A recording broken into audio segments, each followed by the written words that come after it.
자, 여러분. 트라우마, 섭리, 그리고 진정한 용서. 이 세 가지 단어를 들으면 어떤 생각이 드시나요? 오늘 우리가 함께 살펴볼 창세기 45장의 이야기는요, 이 무거운 주제들에 대한 우리의 기존 생각을 그야말로 완전히 뒤집어 놓습니다. 무려 20년 동안 꽁꽁 얼어붙어 있던 침묵이 깨지는 그 강렬한 현장으로 지금 바로 들어가 보시죠. 내가 요셉입니다. 내 아버지가 아직 살아계십니까? 와, 상상만 해도 정말 소름이 돋지 않나요? 무려 20년입니다. 20년이라는 아주 긴 세월 동안 굳게 닫혀있던 가족 간의 벽이 와르르 무너져 내리는 바로 그 순간이죠.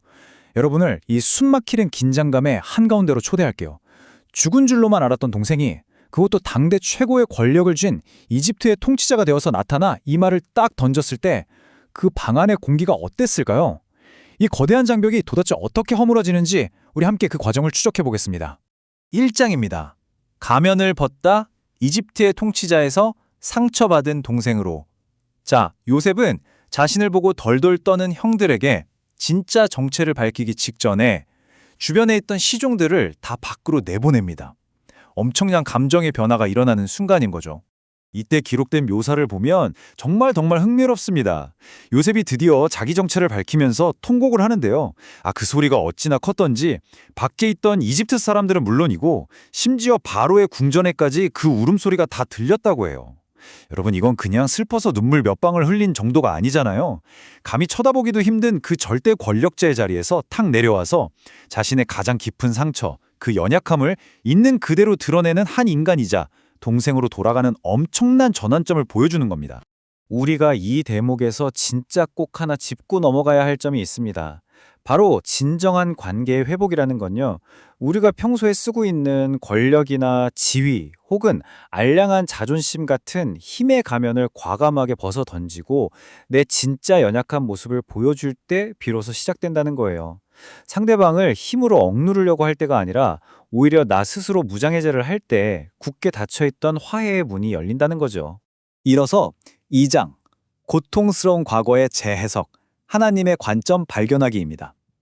자, 이제 날 것 그대로의 감정에서 한 걸음 더 깊이 들어가서 이 이야기의 핵심 신학을 좀 들여다볼게요.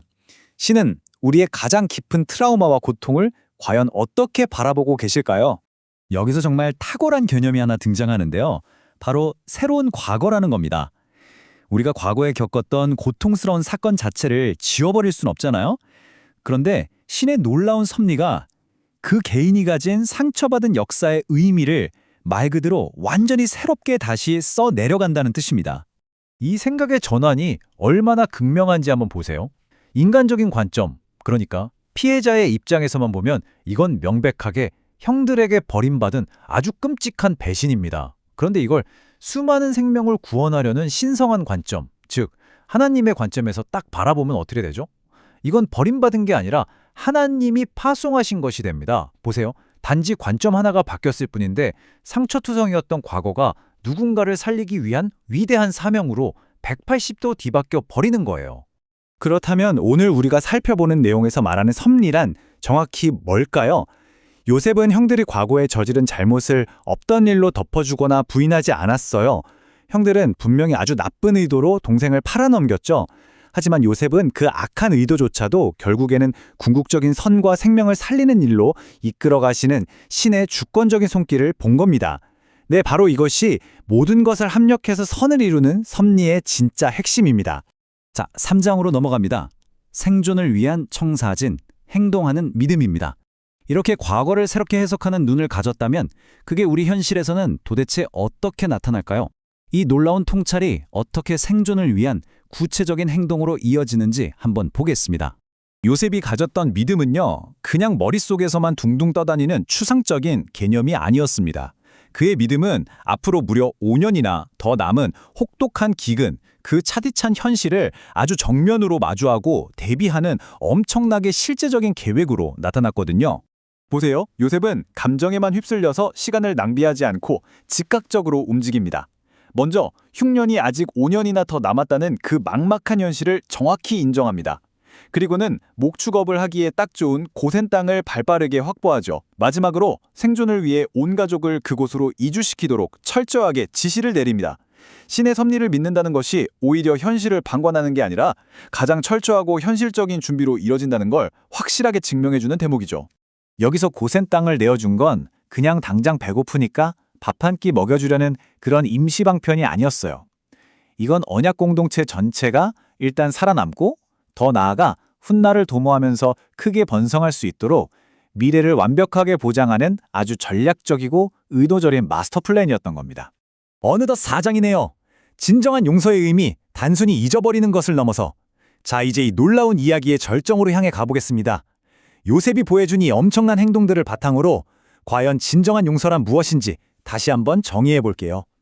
여기에 우리가 깊이 고민해 봐야 할 아주 중요한 포인트가 있습니다. 성경에서 말하는 용서라는 건요, 속으로는 부글부글 끓으면서 그래, 내가 복수 안 하고 참는다 하고 그냥 수동적으로 마음을 접는 게 끝이 아닙니다. 진정한 용서는 절대 거기서 멈추지 않아요. 오히려 한 걸음 더 나아가서 적극적인 회복을 만들어냅니다. 보통 우리가 생각하는 소극적인 용서는 어때요? 그냥 복수를 멈추고 말로만 그래, 용서할게 하고 마는 거잖아요. 그런데 요셉이 보여준 적극적인 용서는 차원이 다릅니다. 그는 뜨거운 눈물로 형들을 껴안았고요. 그들이 앞으로 살아갈 땅과 당장 먹을 식량을 아주 실질적으로 공급해주면서 상대방의 삶 자체를 적극적으로 회복시켜버립니다. 우리의 일반적인 상식과 비교해보면 요셉이 보여준 이 용서의 모델이 얼마나 급진적이고 파격적인지 아마 확 와닿으실 거예요. 100마디 말로도 풀지 못하는 어려운 관계가 진심이 담긴 따뜻한 포옹 하나로 눈 녹듯 허물어집니다. 여러분, 20년이에요. 그 긴 세월 동안 켜켜이 쌓였던 거짓말과 침묵의 거대한 벽이 무너진 건 어떤 차가운 논리나 그럴듯하게 잘 짜인 변명 때문이 아니었습니다. 바로 이 진실된 눈물 그리고 체온이 담긴 육체적인 포옹에 의해서 그 견고했던 벽이 완전히 와르르 무너져 내린 겁니다.